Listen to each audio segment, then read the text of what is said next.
Russia के राष्ट्रपति Putin America के पीछे हाथ धो के पड़े हैं। वो अमेरिका की बर्बादी चाहते हैं, अमेरिका को तोड़ना चाहते हैं।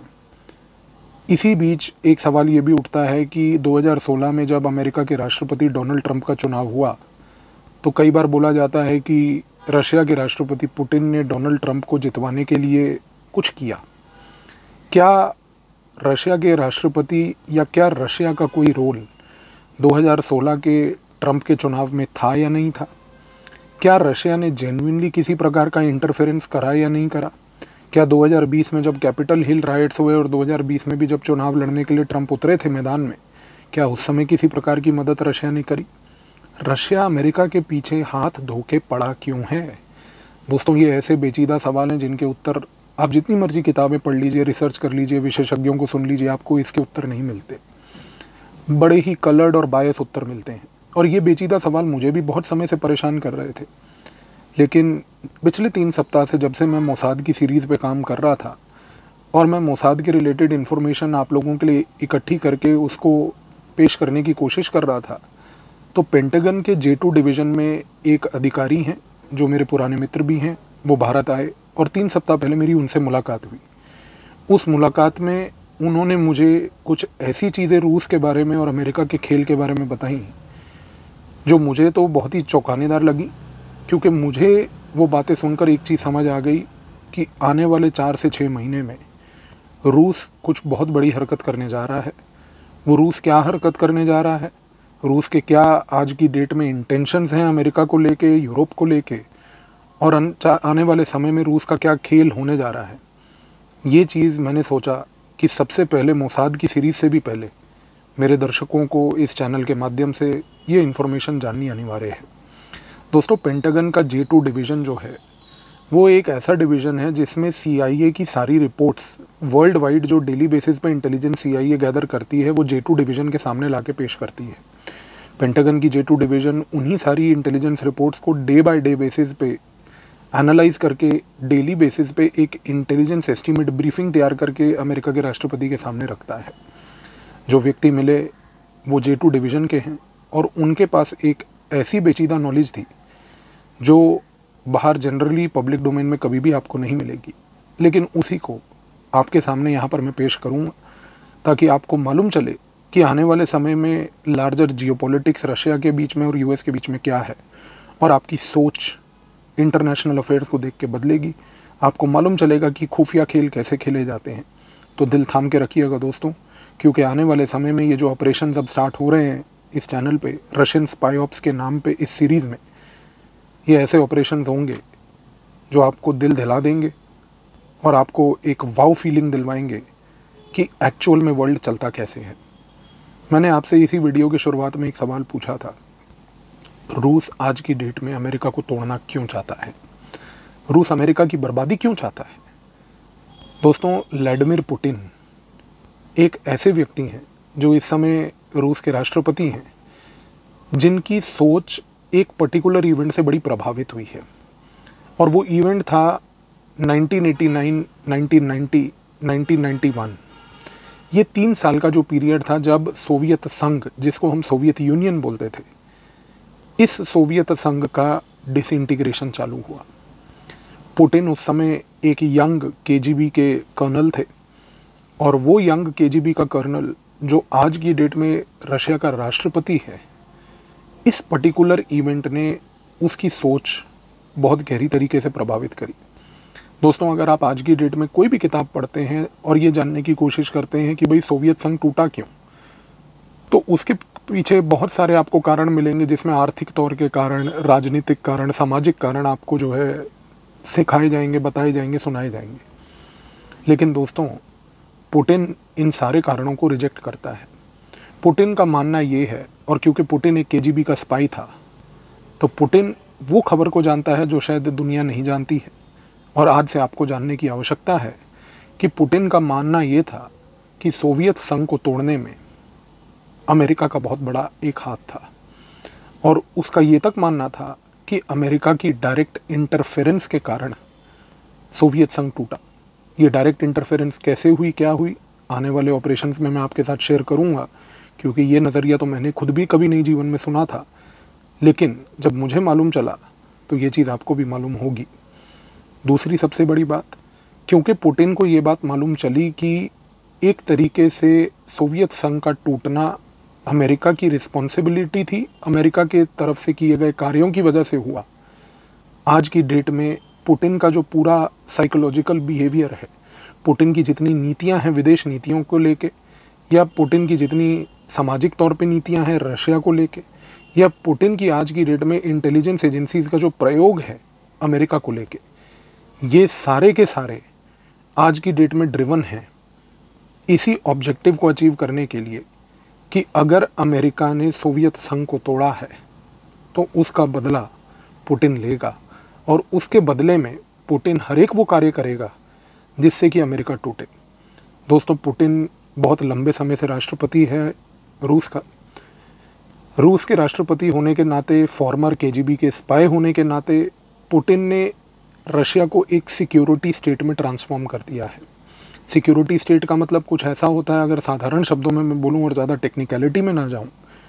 कि वो स्टेट अपनी सुरक्षा के लिए अपने इंटेलिजेंस एजेंसीज का प्रयोग करके उन देशों को तोड़ना चाहता है, खास करके वो देश जिसने रूस को पहले ऐतिहासिक तौर से तोड़ा है। तो अब आप समझ सकते हैं कि पुतिन की साइकी में अमेरिका नंबर 1 एनिमी है। आज की डेट में अगर आप पेंटागन में, अगर आप CIA के किसी अधिकारी की बात सुनते हैं या कभी उनके लिखित कोई आर्टिकल्स भी पढ़ते हैं, तो ये जान के आपको बड़ा आश्चर्य होगा कि contrary to the public opinion and public belief, जो मीडिया आपके सामने रोज पेश करती है कि भाई अमेरिका का सबसे बड़ा अगर कोई वैरी या एनिमी है तो वो चाइना है, ये गलत है दोस्तों। अमेरिका की इंटेलिजेंस कम्युनिटी आज की डेट में ये बात जानती है कि अगर उसका कोई सबसे बड़ा एनिमी है तो वो वर्ल्ड में चाइना नहीं, वो रशिया है। और वो ये बात जानती है कि इस्लामिक टेररिज्म को कंटेन करने के बाद, उसको सप्रेस करने के बाद, ख़त्म तो नहीं किया, इसीलिए मैंने शब्द का प्रयोग किया कि सप्रेस किया उसको, वो किसी न किसी फॉर्म में उभरेगा। कब उभरेगा, कैसे उभरेगा, ये तो आने वाला समय बताएगा। लेकिन इस्लामिक टेररिज्म को सप्रेस करने के बाद अगर अमेरिका आज की डेट में जानती है कि मेरा कोई सबसे बड़ा वैरी है, एडवर्सरी है, तो वो चाइना नहीं बल्कि वो रशिया है।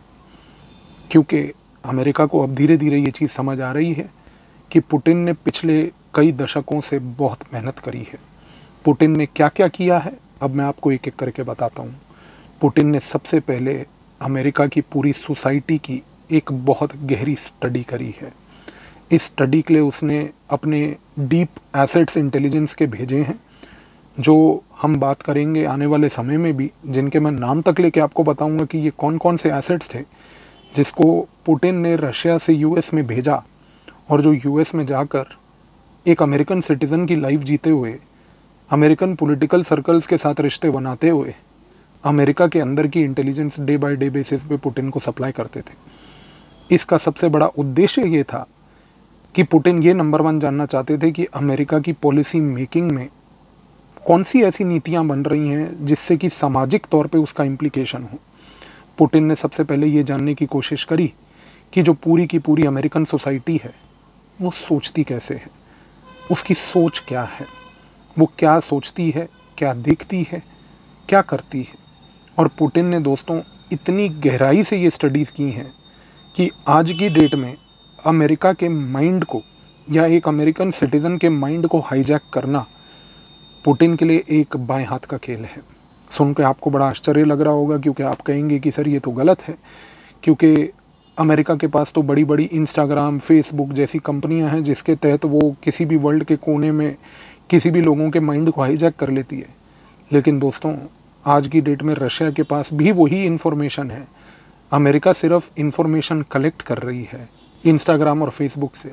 लेकिन वो इंस्टाग्राम और फेसबुक से अगर कोई उस इन्फॉर्मेशन को प्रोसेस कर रहा है डे बाय डे बेसिस पे,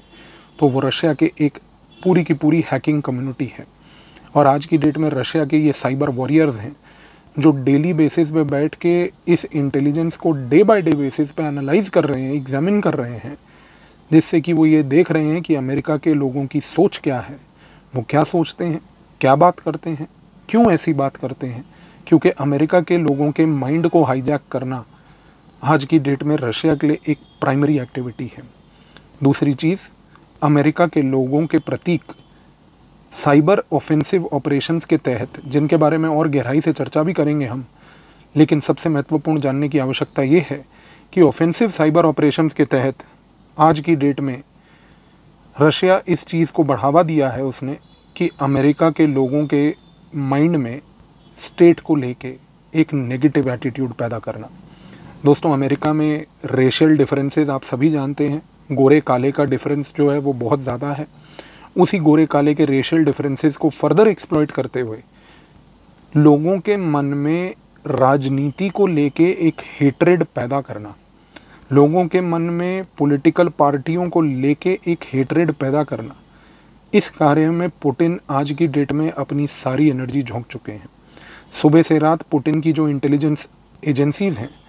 वो अमेरिकन सिटीजन्स के सामने ऐसी इन्फॉर्मेशन पेश करते हैं, इस प्रकार से इन्फॉर्मेशन पेश करते हैं कि अमेरिकन सिटीजन्स अपने ही स्टेट से और निराश होते हैं, अमेरिकन सिटीजन्स अपने ही स्टेट से और हेट्रेड पैदा करते हैं। इस हेट्रेड में रशिया का फ़ायदा है। क्यों? क्योंकि अगर अमेरिका के सिटीजन्स अपने ही स्टेट के खिलाफ हेट्रेड पैदा करेंगे तो अमेरिका के सिटीजन्स और अमेरिका की जो स्टेट है, अमेरिका की जो सरकार है, अमेरिका की जो राजनीतिक पार्टियां हैं, इन सभी लोगों में आपसी कॉन्फ्लिक्ट रहेगा। और यदि इन सभी लोगों में आपसी कॉन्फ्लिक्ट रहा तो पुतिन ये बात जानते हैं कि इस केस में अमेरिका की एनर्जी रशिया को कमज़ोर करने में नाकाम रहेगी, क्योंकि अमेरिका अपने ही इंटरनल डिस्कॉर्ड में बिजी रहेगा। तो आज की डेट में अमेरिका की सोसाइटी के अंदर एग्जिस्टिंग टेंशन्स को एक्सप्लोर करना, उन एग्जिस्टिंग टेंशन्स को एक्सप्लॉइट करना, ये आज की डेट में पुतिन का एक बहुत बड़ा पर्सनल एम्बिशन है दोस्तों। और क्योंकि अमेरिका की सोसाइटी के बारे में, उसकी सोच के बारे में इतनी गहरी नॉलेज पुतिन ने प्राप्त कर ली है कि पुतिन आज की डेट में छोटे छोटे ऑपरेशंस करके अमेरिका की जनता को गुमराह करते हैं। दोस्तों, मेरे ही इस सूत्र ने बताया मुझे कि अमेरिका में डिपार्टमेंट ऑफ जस्टिस जो है उसके यहाँ पर एक इंस्पेक्टर जनरल का ऑफिस है, और उस इंस्पेक्टर जनरल के ऑफिस में एक क्लासिफाइड एनेक्स्चर ए करके एक रिपोर्ट थी। उस रिपोर्ट की कॉपी जब उन्होंने, मेरे मित्र ने मुझे दिखाई, तो उस रिपोर्ट में दो चीज़ें लिखी हुई थी। उस रिपोर्ट का टाइटल था स्टील डोजियर, और उसमें एक बड़ी महत्वपूर्ण चीज़ ये लिखी थी कि भाई ये जो 2016 में ट्रंप गेट हुआ, इस इंसिडेंट को ट्रंप गेट बोला जाता है,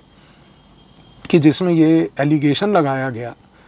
कि अमेरिका के राष्ट्रपति ट्रंप के चुनाव में पुतिन ने किसी प्रकार से डायरेक्ट मदद की थी। इस पूरे ट्रंप गेट का खुलासा हुआ, और आप जान के ये चौंक जाएंगे दोस्तों कि इस पूरे रिपोर्ट में एक बड़ी महत्वपूर्ण चीज़ ये लिखी थी कि अमेरिका की CIA ये बात जान चुकी है कि ट्रंप का सपोर्ट रशिया ने किसी प्रकार से नहीं किया,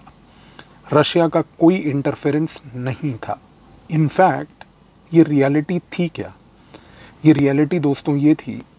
कि 2016 में डोनाल्ड ट्रंप के चुनाव से पहले, क्योंकि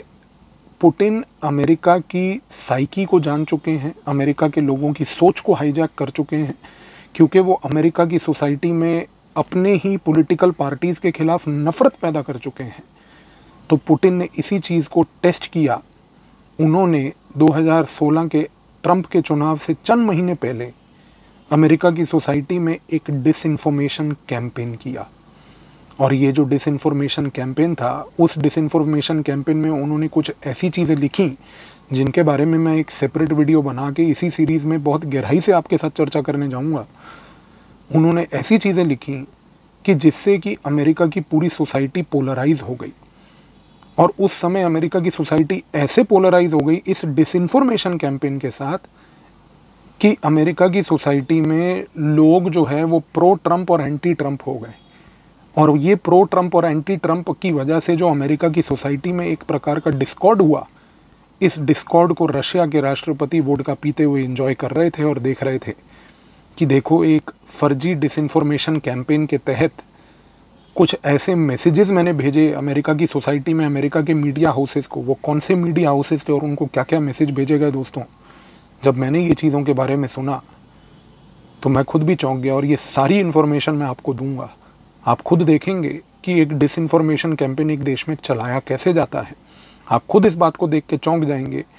कि कल को ये डिसइंफॉर्मेशन कैंपेन अगर रूस अमेरिका के खिलाफ चला सकता है तो भूलिएगा मत कि भारत के एडवर्सरी हमारे खिलाफ भी चलाते हैं। और जब मैं आपको रूस का एग्जाम्पल अमेरिका में जो होता हुआ समझाऊंगा, आप खुद ही समझेंगे उसके बाद और समझदार हो जाएंगे उसके बाद ये जानने के लिए कि भारत की सोसाइटी में भी इस प्रकार के डिसइंफॉर्मेशन कैंपेन कैसे चलते हैं। तो दोस्तों, इस डिसइंफॉर्मेशन कैंपेन के बाद एक ऐसा अमेरिका की सोसाइटी में डिस्कॉर्ड आया, और वो डिस्कॉर्ड भी ये आया कि पूरी की पूरी सोसाइटी बट गई प्रो ट्रंप और एंटी ट्रंप में, कि वहाँ पर जो उनकी उस समय की खुफिया एजेंसी CIA थी, रादर देन ये इन्वेस्टिगेट करने के लिए कि ये डिसइंफॉर्मेशन कैंपेन भी था या ये जेन्युइन इन्फॉर्मेशन कैंपेन था या ये क्या था, उसके बजाय वो लोग बेसिकली इस काम में जुट गए कि भैया कहीं ऐसा तो नहीं कि ट्रंप को किसी प्रकार से फॉरेन संस्थाओं से कोई मदद मिल रही है। एक जगह पर लोग चिल्ला रहे थे कि ट्रंप को कोई मदद नहीं मिल रही, दूसरी जगह पर लोग चिल्ला रहे थे कि ट्रंप के ऊपर इन्वेस्टिगेशन हो। और दोस्तों, 2016 में जब ट्रंप का चुनाव हुआ, पूरा विश्व ये बात को जानता है कि 2016 से लेकर 2018 तक 2 साल अमेरिका में कई हज़ारों डॉलर खर्च के ट्रंप के इलेक्शन के ऊपर इन्वेस्टिगेशंस चले। उन इन्वेस्टिगेशन रिपोर्ट्स में कुछ नहीं साबित हुआ, लेकिन वो इन्वेस्टिगेशन रिपोर्ट्स चले जिससे कि सोसाइटी में और डिस्कॉर्ड पैदा हुआ, सोसाइटी और पोलराइज हुई अमेरिका की, और ट्रंप को लेके नफ़रत पैदा हुई और ट्रंप को लेके एक जगह पर प्यार पैदा हुआ। और यही डिस्कॉर्ड पुतिन पहले दिन से चाहता था। दोस्तों, आज की डेट में पुतिन ये बात समझ चुका है, अमेरिका को अगर हराना है, अमेरिका को अगर तोड़ना है, तो उससे कोई मिलिट्री लड़ाई लड़ने की आवश्यकता नहीं है। अमेरिका को तोड़ने का एक ही तरीका है, उसके नागरिकों के अंदर ऐसा डिस्कॉर्ड पैदा कर दिया जाए, अमेरिका के समाज में ऐसे बीज बो दिए जाएं जो इतनी नफ़रत पैदा कर दें कि अमेरिका में एक सिविल वॉर की परिस्थिति हो जाए। इस सिविल वॉर की परिस्थिति से अमेरिका के लोग एक दूसरे को आपस में ही ले लपेटेंगे, और इसकी वजह से जब अमेरिका उस सिविल वॉर को टैकल करने में बिजी रहेगा, उस समय अमेरिका विश्व लेवल पर कोई पावर प्रोजेक्ट नहीं कर पाएगा, और रशिया और चाइना मिलकर ग्लोबल पावर एम्बिशन को मटीरियलाइज करेंगे। ऐसा पुतिन का मानना है। ऐसा होगा या नहीं होगा, ये तो आने वाले 4 से 6 महीने बताएंगे। लेकिन दोस्तों, आने वाले वीडियोज़ में मैं आपके साथ और गहराई में एक एक वो दिलचस्प एस्पेक्ट की चर्चा करूँगा, जिससे कि आपको ये समझ आएगा कि विश्व स्तर पर 2 देश अगर लड़ते हैं तो वो खुफिया एजेंसियों का प्रयोग करते हुए लड़ते कैसे हैं। आज की डेट में रशिया की खुफिया एजेंसियां लगी हुई हैं अमेरिका को तोड़ने में। क्या वो अमेरिका को तोड़ने में कामयाब होंगी या नहीं होंगी, समय ज़रूर बताएगा। लेकिन आने वाले वीडियो का इंतज़ार करिए, क्योंकि अगले वीडियो में आपको ये पता चलेगा कि आफ्टर ऑल पुतिन का जो गोल है, वो गोल है क्या और क्यों है। धन्यवाद।